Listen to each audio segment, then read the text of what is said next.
โอเคဒီနေ့ကတော့မေးစရာရှိရမေးဖြေစရာရှိရဖြေဆိုတဲ့အစီအစဉ်လေးပါတခင်ကိုလက်ဖန်ခင်တက်လာဗျာလေကျွန်တော်ကိုဖန်ပါဟုတ်ကဲ့ပါကျေးဇူးတင်ပါတယ်တခင်လက်ဇလန်းကိုလည်းဘယ်သူစားလိုက်လဲတော့မသိဘူးပေါ့နော်စားလိုက်တဲ့အတွက်လည်းတကယ်ကျေးဇူးတင်ပါတယ်လို့အပဇဲကြီးဟာမလုပ်ပါနဲ့တခါလာရိုက်နေအောင်ပါမယ်နယ်သာလန်ထိပြောလို့ပြောတော့မဟုတ်ဘူးသူမြန်မာနိုင်ငံကိုဒီ fashion တွေကိုပထမဆုံးပြပေးတာပေါ့နော်ဒီ avant-garde တို့တနည်းအားဖြင့်ပြောရမယ်ဆို UPM မဟုတ်ပါအဓိကဘာဖြစ်ဖြစ်မိုက်ပါတယ်သူ fashion တွေတော်တော်များများလုံးဝအကျဉ်းကြီးတွေပဲမိုက်တယ်တားရီ dash ဘာသာစကားရန်ကုန်မှာဘယ်မှာသင်လို့ရလဲတားဆို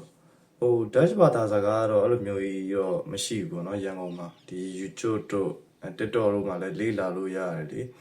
ဆိုတော့ Germany Sanda language တွေတော့ရှိတယ်ဒါပေမဲ့ Dutch language ကတော့အဲ့လိုမျိုးသင်တာတွေပါတော့မတွေ့ဘူးပေါ့နော်မွတ်စလင်တယောက်တွဲတဲ့ကျောင်းနေရဲ့ခြေချလို့ကောင်းမယ်ယူရိုနိုင်ငံထဲမှာဘယ်နိုင်ငံပိုတစ်တော်လဲရှင်းဆိုတော့အဲ့ဒါတော့ဒီနယ်သာလန်ရဲ့ဂျာမနီကျတော့အလောက်ကန်ပေါ်တယ်ပေါ့နော်ပြီးတော့လန်ဒန်ပေါ့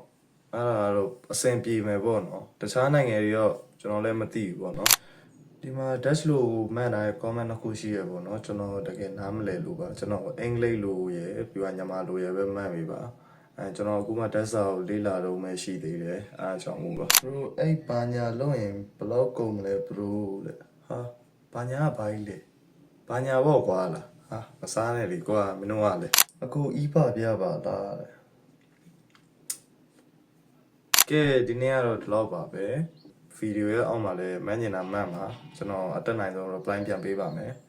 ကျေးဇူးတင်ပါတယ်နောက်ဗီဒီယိုမှာပြန်တွေ့ကြတာပေါ့